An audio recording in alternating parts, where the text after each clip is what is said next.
रोहित शर्मा की इन दो गलतियों ने छीन लिया वर्ल्ड कप का खिताब। गेंदबाजी में हुआ महाब्लाइंडर।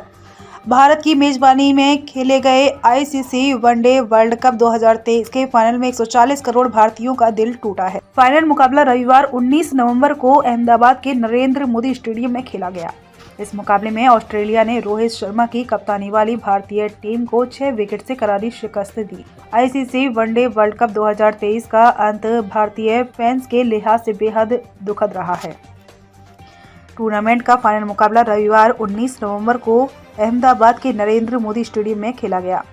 इस मुकाबले में भारतीय टीम के सामने ऑस्ट्रेलिया की चुनौती थी, मगर रोहित शर्मा की कप्तानी वाली भारतीय टीम को 6 विकेट से करारी शिकस्त झेलनी पड़ी। मैच में टॉस हारकर पहले बैटिंग करते हुए भारतीय टीम ने 240 रन बनाए थे। यहां से कमेंट्री कर रहे आकाश चोपड़ा समेत कुछ दिग्गजों को लग रहा था कि यह 241 रनों का टारगेट चेंज करने में ऑस्ट्रेलिया को पसीना आ सकता है। शमी बुमराह ने बनाया था कंगारू बल्लेबाजों पर दबाव। जब कंगारू टीम टारगेट चेंज करने उतरी और भारतीय गेंदबाजी की कमान जसप्रीत बुमराह के साथ मोहम्मद शमी ने थामी, तब भी यही बात सही साबित होती दिख रही थी। शमी ने डेविड वार्नर को शिकार बनाया। उसके बाद बुमराह ने मिचेल मार्श और स्टीव स्मिथ को आउट कर ऑस्ट्रेलिया को 47 रनों पर तीसरा झटका दिया था। यहां तक लग रहा था कि यह मुकाबला भारतीय टीम जीत सकती है, मगर इसके बाद ही कप्तान रोहित शर्मा ने एक ऐसी गलती कर दी जिसने पारी संभालने की कोशिश कर रहे ऑस्ट्रेलियाई बल्लेबाज ट्रेविस हेड और मार्सन लाबुशेन के ऊपर से सारा दबाव ही हटा दिया। दरअसल रोहित ने शमी और बुमराह ने 10 ओवर तक गेंदबाजी कराई।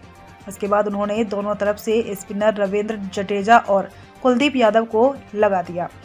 इस तरह हेड और लाबुशेन ने स्पिनर्स को अच्छी तरह खेला और 16 ओवर तक स्कोर 3 विकेट पर 87 रन पहुंचा दिया। यानी कि इस दौरान इन दोनों कंगारू प्लेयर्स ने अपने ऊपर से दबाव पूरी तरह हटा लिया था। स्पिनर्स रहे फेल, ऑस्ट्रेलियाई बल्लेबाजों से दबाव हटाया। इसके बाद कप्तान रोहित ने 17वें ओवर से तेज गेंदबाज मोहम्मद सिराज को लगाया, मगर तब तक दबाव हट जाने के कारण ऑस्ट्रेलियाई बल्लेबाजों ने सिराज के शुरुआती 3 ओवर में भी बगैर विकेट दिए 16 रन बनाए। रोहित ने यहां भी सिराज को 3 ओवर करने के बाद फिर हटा दिया और दोनों तरफ से फिर स्पिनर लगा दिए। मगर देखने वाली बात यह है कि तब तक कुलदीप 6 ओवर में 30 और जडेजा 4 ओवर में 16 रन दे चुके थे। साथ ही उन्हें कोई विकेट भी नहीं मिला था। अब देखने वाली बात है कि रोहित ने गलती कहां कर दी।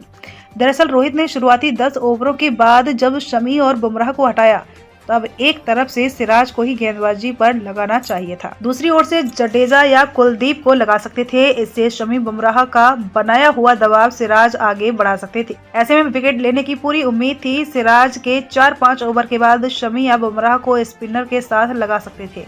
इस तरह एक तरफ से तेज गेंदबाज और दूसरी ओर से स्पिनर लगाकर कंगारू बल्लेबाजों पर दबाव बनाए रखा जा सकता था। पिच को नहीं पढ़ सके भारतीय कप्तान और टीम मैनेजमेंट। इसके अलावा भी भारतीय टीम ने काफी बड़ी गलतियां की हैं, जैसे कमजोर फील्डिंग, फाइनल का दबाव नहीं झेल पाना, घरेलू मैदान पर दर्शकों के बीच अच्छे प्रदर्शन का दबाव, रणनीति और आक्रामक बल्लेबाजी जैसे कई पहलू। मगर अब कप्तान रोहित की 2 बड़ी गलतियों की बात कर रहे हैं। एक को हमने ऊपर देख लिया है, जबकि दूसरा पिच की गलत परख है। बता दें कि फाइनल मुकाबला के लिए नरेंद्र मोदी स्टेडियम की पिच थोड़ी धीमी और सूखी रखी गई थी, जबकि ऑस्ट्रेलियाई कप्तान पैट कमिंस ने पिच को दमदार अंदाज में पढ़ा और सभी के खिलाफ जाकर टॉस जीतकर पहले बल्लेबाजी करने का फैसला किया।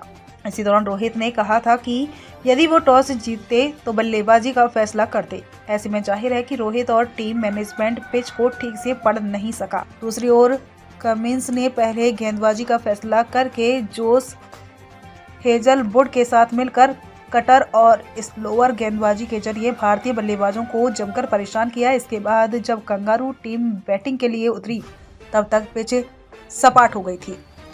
आउटफील्ड भी तेज हो गई थी। ओस भी एक बड़ा कारण रही, जिसकी वजह से भारतीयों को गेंदबाजी में परेशानी हो रही थी।